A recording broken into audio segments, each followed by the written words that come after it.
Hello and welcome to Abundantly Minimal. My name is Sarah and thank you for joining me in today's video as we continue our series here about Minimalist Living 101.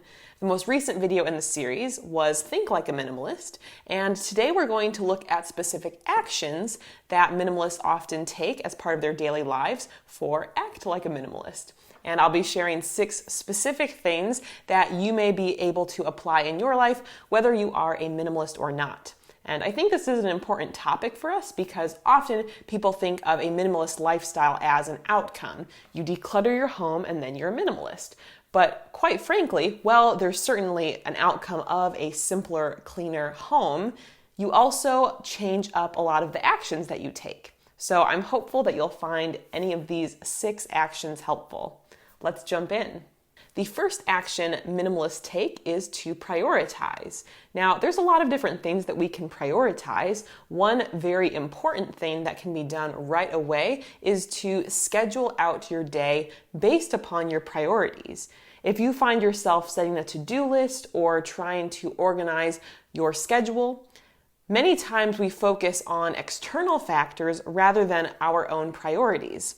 Unfortunately, when we ignore our own priorities and don't schedule them, they might not actually happen. Fortunately, when one does live a more minimal and intentional life, they are much more likely to prioritize and schedule in the activities and hobbies that matter most to them, as well as other factors of life such as exercising, taking care of themselves, spending time with family members or friends.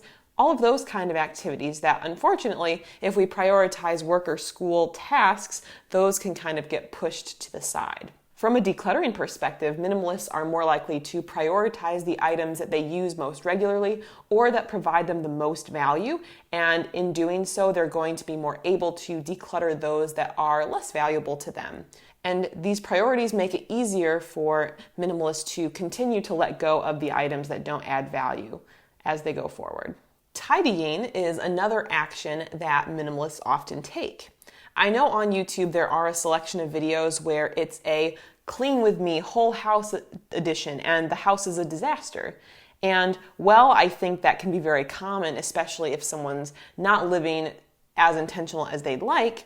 When we allow ourselves to just slip into utter chaos and have a very messy space, it's a lot tougher for us to continue making intentional choices. And I can speak from experience since I used to be a very messy person and I do still have some messy tendencies. A key way I overcome that is with small doses of regular tidying. So for many people, getting into the habit of putting things away right after you're done using it can be helpful. I'm not always that disciplined, but one thing that I do that works for me is actually to, before I go to bed, schedule just a 5 or 10 minute tidy session just to go around and put away anything that I got out and overall maintain the look of the space. Sure, there will be seasons of life where certain systems fall to the wayside or that certain areas become a bit more cluttered, but I'm a huge proponent of taking small, regular action to prevent things from getting out of hand in the future. Scrutinize is another action that minimalists take, being able to scrutinize the items that they have and be able to really evaluate if these are items that need to be kept long term. Now, of course, this doesn't mean that you're consistently walking through your space just looking for something to let go of. We don't want to go to the extreme of letting go of everything just to let go of something. We want everything to be intentional. But it's more so being open to casual observation as you're going through your daily life, thinking if, I haven't used this in a while. Why is that? Or, wait a second, why do I always choose this one rather than this one? And just being able to reflect about our possessions and gradually audit them over time. And this was something, especially in earlier stages of decluttering, as myself or my husband would be using different items or thinking about different items, over time, we would gradually fill up our decluttering bin of things to let go of from these items that we weren't intending to let go of, but we just realized and reflected through just gradual everyday use that it was no longer valid.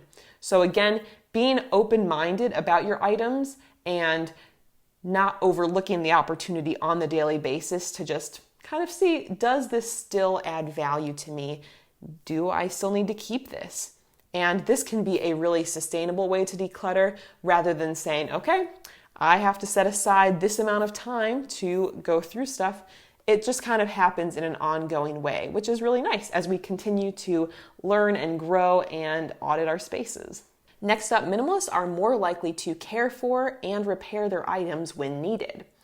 I think it's sort of interesting and ironic in society how so many people do consume very rapidly and purchase way more than they need, but because there's so much excess, they don't actually have the time or the ability to properly care for their items, properly store them, properly clean them and maintain them. And unfortunately, if they do break or fall apart, they are not able to or do not choose to repair them. Of course, some of these have to do with factors of, in many cases, it's actually cheaper to purchase a new item than repair the old one. So there are other factors in there that sometimes do lead people to make a choice to purchase new rather than repair. But in general, with a minimalist lifestyle, it is a lot easier to care for items, and if they need to be repaired, repair them, just because you don't have as much excess that you're working with. And it becomes easier to properly store items and give them the space to breathe, if you will. And this can be a really helpful metric to help our items last longer. So it almost helps perpetuate the cycle of not having to purchase new items just because you're caring better for what you already have.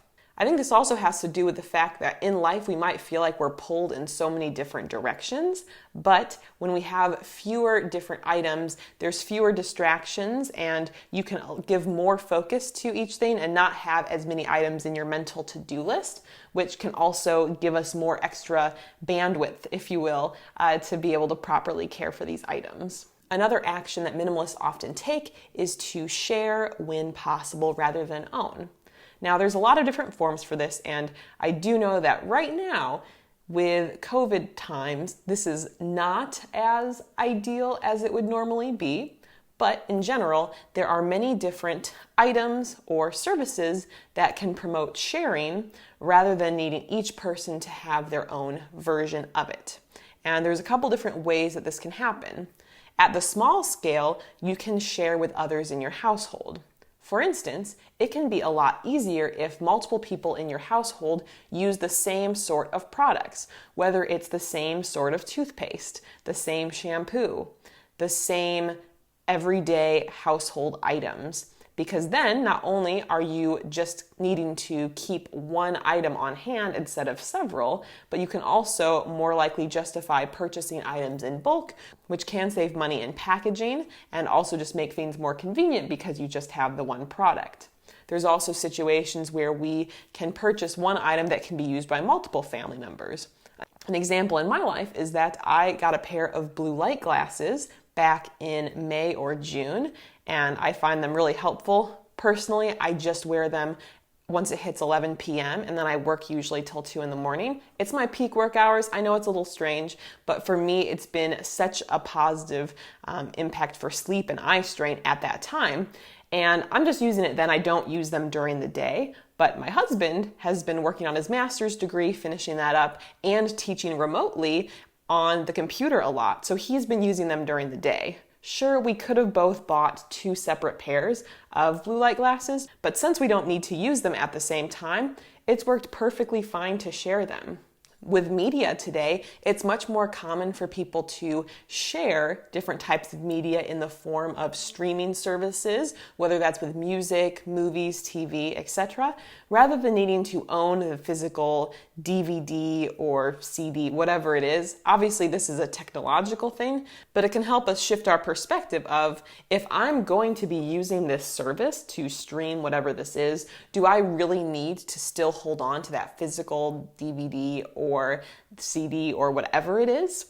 At bigger levels, using public transportation over a car is another way that you can focus on sharing rather than having it be just you in the car going to where you need to go.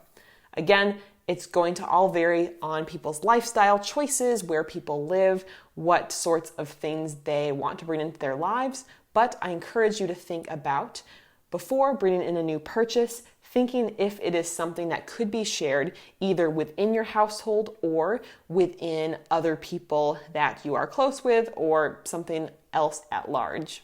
The last action I'll be talking about today that minimalists often take is the fact that they commit. In life, if we want to make a meaningful lifestyle change, such as to declutter one's space or live an intentional life or live a healthier life, whatever it is, we have to make a decision and commit to it. And it's very easy to, keep living the life that you've been living. It's a lot easier to do that than say, you know what, enough's enough. I'm going to cut the cord on whatever this other lifestyle is and try something new and see what happens. And that's why, unfortunately, a lot of people feel stuck. They might make an excuse about why something's not possible, or they might say, well, I don't have enough time or the skills to be able to do this. And well, there are many legitimate reasons that do hold people back from taking a certain lifestyle change. We all do have the same 24 hours in the day. And ultimately, if we are willing to commit, we can figure out what to do about certain things, whether that's specifically seeking out the answer elsewhere ourselves, whether that's with investing in ourselves in a program that will help us, whether it's just showing up and doing the work, even if it's imperfect and really difficult at first. Just committing and taking action is a huge step that can not only help you simplify your life and declutter your space if that's a goal of yours, but that can also help you on any path you wish to go on. So I think it's so important. We can talk about these different lifestyle changes all day and we can know a little bit of information about them, but if we don't actually commit and say, you know what, I'm going to do this and I'm starting now, this is what I'm doing, and actually do it, then we're not going to see the change that we want. Many of the minimalists who I know of at one point did not have it together and had a cluttered house and thought, you know what, this isn't right. This isn't how I want to live my life. I know I had that moment about 5 years ago at this point, and it's been a complete 180 for me. And any other person who's gone through a lifestyle change had probably a similar moment. So whatever lifestyle change you want to make, I would like to invite you to take some action on that today even, if possible. Thank you so much for checking out this video about 6 ways to act like a minimalist. If you're new around here, go ahead and subscribe to the channel right up here, and check out last week's video, Think Like a Minimalist, right over here. We'll see you next time. Bye.